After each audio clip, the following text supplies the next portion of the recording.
සෞඛ්‍යමත් ජීවිතයක් සඳහා අත්‍යවශ්‍ය දෙයක් තමයි ජලය. ඉතින් අපේ ශරීරය නිරෝගීව තියාගන්න නම් ජලය අපි පානය කිරීම අත්‍යවශ්‍යයි. අපේ ශරීරයේ බරින් 60%කට වඩා පවතින ජලය. ඇත්තටම මිනිසෙකුට ජලය නැතුව ජීවත් වීම කරන්න බැරි දෙයක් නේද?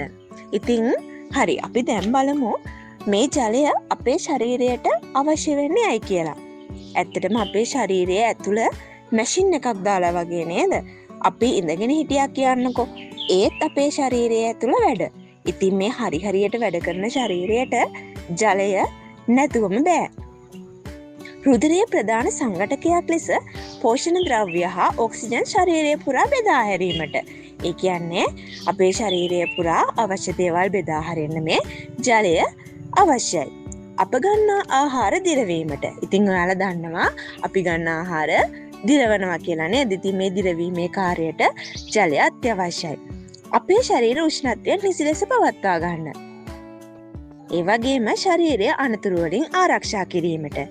මුඛය, ඇස්, නාසය ආදී පටලවල තෙතමනය පවත්වා ගැනීමට. ඉතින් ඔයාලා දන්නවා අපි වතුර බොන්න නැතුව හිටුවාම තොලකට එහෙම වේලෙනවා නේද? ඉතින් මේ තෙතමනය අපේ ශරීරයට අවශ්‍යයි. මොකද ඇස, කන, නාසය, දිව කියන දේවල් මේ තෙතමනයෙන් ආරක්ෂා වෙලා තියෙන. ඉතින් ඒ වේලුනහම ඒ ආරක්ෂිත බව නැති වෙනවා. ඊට පස්සේ මූත්‍රා සහ දහඩිය ලෙස අපද්‍රව්‍ය ශරීරයෙන් ඉවත් කිරීමට. ඉතින් ඔයාලා දන්නවා දාඩිය කියලා පිට වෙන්නේ අපද්‍රව්‍ය නේද ශරීරයේ. ඉතින් මේ දාඩිය ලෙස පිට වෙන්න නම් අපි ශරීරයට වතුර අත්‍යවශ්‍යයි. මොළයේ ක්‍රියාකාරීත්වය නිසි ලෙස පවත්වා ගන්න. ඉතින් අපි ඔය විහිළුවටත් බයිනවනේ නේද? මොළේ නැති වැඩ කරන්න එපා කියලා. එහෙම කියන්නේ නැතුව ඔයාලා මෙහෙම කියන්න අදින. චුට්ටක් වතුර වැඩිපුර බොන්න කියලා. එතකොට ඔය මොළයේ ක්‍රියාකාරීත්වය හොඳට සිද්ධ වෙනවා. ඊට පස්සේ මලබද්ධය වළක්වා ගැනීමට.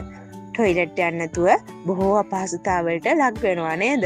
ඉතින් මේ ජලය හරියට පානය කිරීමෙන් මෙන්න මේ කියන අපහසුතා ටික අපිට වළක්වා ගන්න පුළුවන්. ඊට අමතරව ඔයාගේ ශරීරයට පිරිපුන් බව, ඔයාව ලස්සනට තියනවා. ඔයාගේ මූණ අර වියලිච්ච කැත මූණක් කරලා තියන්නේ. ඉතින් සම ලස්සන කරනවා. මෙන්න මේ කියන දේවල් වලට ඇත්තටම කෘත්‍රිමව අපිට කිසිම දෙයක් අවශ්‍ය නැහැ.